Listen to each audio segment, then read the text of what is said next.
तो इजराइल के लड़ाकू विमान ईरान की सीमा के बेहद करीब थे। नमस्कार, मैं हूं नीलू। आज बात इसी पर होगी कि जो इजराइल के विमान थे जो बिल्कुल ईरान की सीमा के करीब पहुंचे और उस दौरान हमने देखा कि ईरान के लड़ाकू फाइटर भी उससे लेकर अलर्ट हो गए। इस बीच क्या हुआ, कैसे हुआ, आखिर क्या वजह रही कि 12 दिन के युद्ध के बाद, यानी कि ये पहली बार है जब इतने करीब इजराइल और ईरान के फाइटर विमान थे। क्या वजह है कि ये टेंशन इस तरह से बढ़ती हुई दिखाई दे रही है? इजराइल के लड़ाकू विमान ईरान की सीमा के पास पहुंचे। बातचीत आज इसी पर होगी। बातचीत करने के लिए मयंक मेरे साथ है। मयंक, 12 दिन के युद्ध के बाद पहली बार ऐसा देखा गया कि इतने करीब करीब ईरान और इजराइल के लड़ाकू विमान दिखाई दिए। देखिए, ये खबर जो है करीब 48 घंटे पहले की है और हमने इस पे थोरो रिसर्च करके समझने की कोशिश की कि क्या वाकई ऐसा हुआ। अब देखिए, जो खबरें आ रही हैं उसके मुताबिक इजराइल के 4 से 5 फाइटर जेट्स, जो कि शायद F-16 थे, ये ईरान की तरफ बढ़ने लगते हैं रात के समय अचानक। और ये सीरिया के बॉर्डर से होते हुए, सीरिया के करीब से होते हुए ईरान की तरफ बढ़ रहे थे। अब जैसा कि सोर्सेस से जानकारी आई, देखिए इसका कोई कंफर्मेशन नहीं है, लेकिन जो बताया जा रहा है कि सीरिया के तरफ से ये ईरान की तरफ अचानक बढ़ना शुरू हो जाते हैं। जैसे ही ये फाइटर जेट्स ईरान के करीब पहुंचे, बॉर्डर के बेहद करीब पहुंचे, देखिए रडार्स पे क्लियर था। आजकल आप देखें रडार सिस्टम जो है वो खास तौर पर ईरान ने अपने बॉर्डर्स पे रडार सिस्टम लगा रखा है, जिसमें रशिया और चाइना दोनों के रडार्स प्रोवाइड किए गए हैं ईरान को। जैसे ही ईरान की सेना ने, एयरफोर्स ने ये देखा कि 4-5 इजरायली जेट्स जो हैं वो ईरान की तरफ बढ़ रहे हैं, तुरंत पूरे एयरफोर्स को अलर्ट मोड पर किया गया। और खबरें ये भी हैं कि ईरान के फाइटर जेट्स ने भी आधी रात को टेक ऑफ कर लिया। और ये स्थिति थी कि बस चंद मिनटों की दूरी पर दोनों देशों के फाइटर जेट आमने सामने थे। और पूरा डिफेंस सिस्टम जो था वो आधी रात को अलर्ट किया गया। मिसाइल्स रेडी मोड में ईरान में ऑलरेडी हैं, 24 घंटे अलर्ट मोड में हैं, क्योंकि ये अंदेशा है कि कभी भी कुछ भी स्ट्राइक हो सकती है। न्यूक्लियर इंस्टॉलमेंट को लेकर फिर से एक बार निशाना बनाया जा सकता है। आधी रात को ये सिचुएशन खड़ी थी कि अब हमला हुआ, तब हमला हुआ और अब अटैक हुआ और अब यहां से ईरान ने मिसाइलें दागी। अब सवाल यह है नीलू कि ये सिचुएशन आखिर बनी क्यों? इजराइल क्या चाह रहा था? ये फाइटर जेट्स ईरान के बॉर्डर के इतने करीब पहुंचे, उसके बाद ईरान के जेट्स का टेक ऑफ होना और उसके बाद इजराइल के प्लेन्स का वापस जाना। देखिए, ये बात साफ थी। ईरान ने तुरंत ये संदेश दे दिया था कि अगर आपके जेट्स ने बॉर्डर क्रॉस किया तो तुरंत अटैक किया जाएगा, एग्रेसिव मोड में अटैक किया जाएगा, चाहे फाइटर जेट से अटैक हो, चाहे मिसाइल से अटैक हो, चाहे डिफेंस सिस्टम से हो। अब देखिए, ये जो है मैंने काफी समझने की कोशिश की कि आखिर ये इजराइल का इसके पीछे क्या मकसद था। 3 वजह बताई जा रही हैं ऐसी, जो एविएशन एक्सपर्ट्स बताते हैं, वॉर से जुड़े जो है वो ये कह रहे हैं कि देखिए, ईरान की से बार बार ये खबरें आ रही हैं कि ईरान ने जो है, रूस ने अपना S-400 जो मिसाइल डिफेंस सिस्टम है वो ईरान को दे दिया है। फिर खबरें आई कि चाइना ने भी अपना डिफेंस सिस्टम दिया है।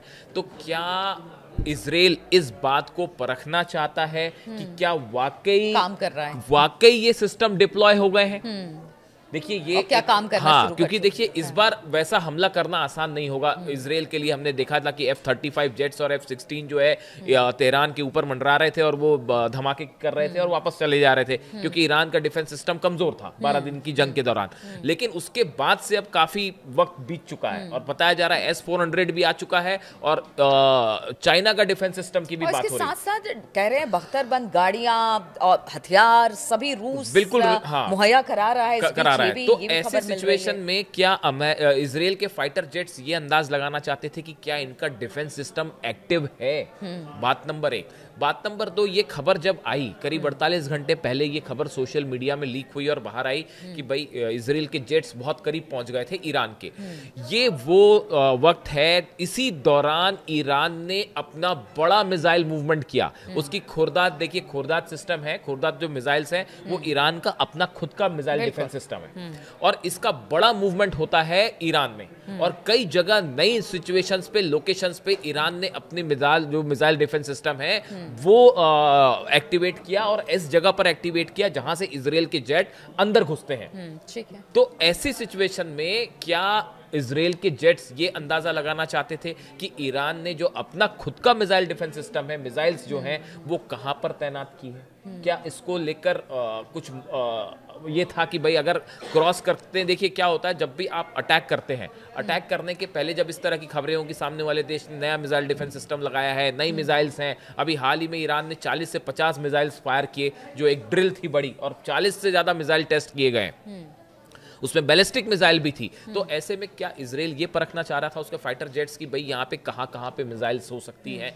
या क्या जो लॉन्च पैड्स हैं वो फिर से तैयार हो गए जो तबाह किए थे इजराइल ने, यानी टोह लेने के लिए बिल्कुल कह सकते हाँ हैं। बिल्कुल ये कह सकते हैं कि एक अंदाजा लगाने के लिए ये मूवमेंट था कि क्या हो सकता है। देखिए दूसरी एक और बड़ा डेवलपमेंट ये है कि इस बार ईरान की तरफ से ये बात कही गई है और अली खामेनी साहब ने फिर से ये बात कही है कि इस बार जीरो टॉलरेंस की बात हो रही है कि ईरान की तरफ अगर कोई भी एग्रेसिव मूवमेंट होता है इजराइल का, तो इस बार ईरान इस बात का इंतजार नहीं करेगा कि पहले इजराइल हमला करे फिर हम अच्छा, हमला एक करें। बात और मयंक इसमें सामने आई है, कहा यह जा रहा है कि तुर्की हो या सऊदी अरब हो, सबके प्रतिनिधि मुलाकात कर रहे हैं खामेनी साहब से, जो कि एक तरह से इजराइल या फिर अमेरिका के लिए भी एक अच्छी खबर नहीं कही जा सकती। पर्दे के पीछे से नीलू बड़ा जबरदस्त खेल चल रहा है, और हम आपको ये आपको ऐसा लग सकता है कि चीजें शांत हैं, ऐसा बिल्कुल नहीं है। हम अगला वीडियो जो करेंगे वो आपको ये इस डिप्लोमेसी पे बताएंगे कि मिडिल ईस्ट में कितना बड़ा खेल हो रहा है। लेकिन इसके साथ ही ये जो पर्टिकुलर हम खबर की अभी बात कर रहे हैं कि ये जो जेट्स मूवमेंट होना, देखिए बार बार जो है ईरान की तरफ से ये साफ कर दिया गया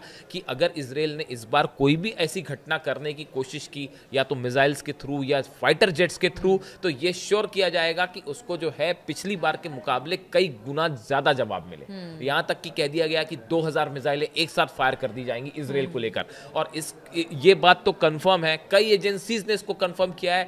ईरान में मिसाइल्स जो कारखाने हैं, कंपनीज हैं, वो 24/7 मिसाइल्स बना रही हैं, नॉन स्टॉप तरीके से ईरान में मिसाइल्स बनने का काम जारी है। और जो 12 दिन की जंग के पहले जिस गति से ईरान मिसाइल्स बना रहा था, अब उससे कई गुना ज्यादा स्पीड के साथ मिसाइल्स बन रहे हैं। सिर्फ वही नहीं, कहा जा रहा है कि रूस में भी एसयू जो फाइटर प्लेन है वो ईरान को देने के लिए, बिल्कुल, वो तो वहां पर भी उसकी तैयारी चल रही है। हमने देखा ही था, आपको बताया भी था कि एक बड़ा कार्गो जो प्लेन है वो कई कार्गो जेट्स जो है, प्लेन जो है वो लैंड हो चुके हैं तेहरान में पिछले 2 महीने के अंदर, और इनमें कई सारे सुखोई 35 के पार्ट्स जो हैं, ये भी कंफर्म खबर है, इसमें भी कोई डाउट नहीं है कि सुखोई 35 जेट्स के पार्ट्स इन कार्गो प्लेन्स के थ्रू पहुंचाए जा चुके हैं ईरान को, और वहां असेंबल करके वो रेडी मोड में है। शायद इजरायली एयरफोर्स यही परखना चाह रही थी कि क्या ईरान के फाइटर जेट्स टेक ऑफ करते हैं। देखिए आजकल रडार में सब कुछ पता चल जाता है कि जो प्लेन उड़ रहा है वो कौन सा प्लेन है। अगर आप ये समझना चाहें, एक्सपर्ट से तुरंत पता लगा लेते हैं कि सुखोई 35 ने टेक ऑफ किया है। जैसे मिग है, मिग 29 प्लेन्स रशिया दे चुका है ईरान को, और ईरान में वो आप सब तरफ दिखाई भी दे रहे हैं, उड़ते हुए दिखाई दे रहे हैं। लेकिन सुखोई 35 को लेकर सस्पेंस है, क्योंकि ईरान ने उसको अभी डिस्प्ले नहीं किया, कहीं पे उसका इस्तेमाल नहीं किया। क्या इजरायली जेट्स ये देखना चाहते थे कि क्या हम अगर करीब जाते हैं ईरान के बॉर्डर के, तो क्या कोई सुखोई 35 जेट टेक ऑफ करता है तेहरान से? तेहरान से बताया जाता है, ऐसी चर्चाएं हैं कि 4 प्लेन तेहरान से टेक ऑफ हुए तुरंत, जैसे ये इजरायली जेट्स करीब आ रहे थे, और उसके बाद उन्होंने जैसे ही वो आगे बढ़े बॉर्डर की तरफ, तेहरान के से प्लेन ने टेक ऑफ किया, ईरान के फाइटर जेट्स जैसे ही वो इजराइल के प्लेन्स के करीब पहुंचे, वो जेट इजरायली प्लेन्स पलट के वापस चले गए। तो ये बड़ा एक बड़े लेवल पे जो है चीज़ें हो रही हैं, और खासकर वॉर से जुड़ी हुई, जिसमें अब इजराइल के सामने बड़ी चुनौती ये है कि जो ईरान ने डेवलपमेंट किए हैं इन 12 दिनों की जंग के बाद, उसका अंदाज़ा लगाना बहुत ज़रूरी है अगले हमले के बाद, वरना कहीं ऐसा ना हो जाए कि फिर से जो है मुंह की खानी पड़ जाए। और जैसे पिछली बार मिसाइल बरस रही थी, इस बार जो है फाइटर जेट्स ना गिरा दे ईरान। तो ऐसी बड़ी सारी चीज़ें हैं जो मोसाद के लिए एक बड़ा चैलेंज है, और ये पता लगाना कि ईरान के पास क्या कैपेबिलिटी है, शायद ये इसी की कोशिश है। बिल्कुल, तो ये इसी की कोशिश थी कि इजरायली लड़ाकू विमान इतने करीब ईरान के बॉर्डर के पहुंच गए। ईरान भी अलर्ट था, क्योंकि ईरान को भी पता है कि इजराइल कभी भी हमला कर सकता है, किसी भी बात को, किसी भी तरीके से, किसी चीज़ को भी बहाना बनाकर। इसलिए अब ईरान भी पूरी तरह से तैयार है, लेकिन इजराइल को भी पता है कि इस बार हमला करना उतना आसान नहीं होगा जितना 12 दिन के युद्ध में हुआ, क्योंकि अब चीज़ें बहुत हद तक बदली हैं। रूस और चीन ईरान के साथ खड़े हैं, अमेरिका अगर इजराइल के साथ है तो इधर भी 2 बड़े देश ईरान के साथ खड़े हैं। चलिए, इस तरह की चर्चा और इस तरह के टॉपिक्स हम आपके सामने लेकर आते रहेंगे। फिलहाल बहुत बहुत शुक्रिया हमारे साथ इस चर्चा में शामिल होने के लिए।